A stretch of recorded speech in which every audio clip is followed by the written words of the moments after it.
আমাদের মাননীয় প্রধানমন্ত্রী ঘটনা ঘটার পর থেকে সার্বক্ষণিকভাবে আমাদের মন্ত্রণালয়ের সঙ্গে যোগাযোগ অব্যাহত রয়েছে। আমাদের সিনিয়র সচিব, আমাদের ডিজি মহোদয়, আমরা বিদেশের সঙ্গে প্রতিনিয়তই যোগাযোগ করে আমরা এই পর্যন্ত একজন লাশ আমরা হস্তান্তর করেছি।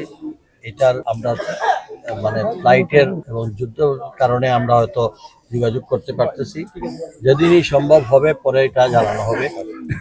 আমাদের মাননীয় প্রধানমন্ত্রী নির্দেশে আমাদের কিছু আর্থিক সহযোগিতা দেওয়া হয়েছে এটা, এবং তার যে ক্ষতিপূরণের বিষয়টা আমরা আমাদের মন্ত্রণালয়ের মাধ্যমে সৌদি আরবে যে কোম্পানি সেই সরকারের মাধ্যমে আমরা সেটা আদায় করব ইনশাআল্লাহ। এর পাশাপাশি প্রবাসীদের পাশে আছে, দেশবাসীর পাশে আছে।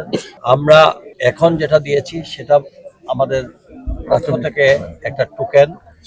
আমরা ভবিষ্যতে আমরা হয়তো এর ভিতরে আমরা আমাদের মন্ত্রণালয় থেকে চিন্তা ভাবনা করব, আগে আমরা বিদেশ থেকে তার পাওনা দানা সেটা আদায় করব, আর আমরা আমাদের অবস্থান থেকে সর্বাত্মক সহযোগিতা অব্যাহত থাকবে। আর একটা স্পেশালি তাদের লেখাপড়ার জন্য আমাদেরকে জানাবেন, যদি তারা হয় আমরা সেটা যাতে লেখাপড়া বিনা বেতনে আমরা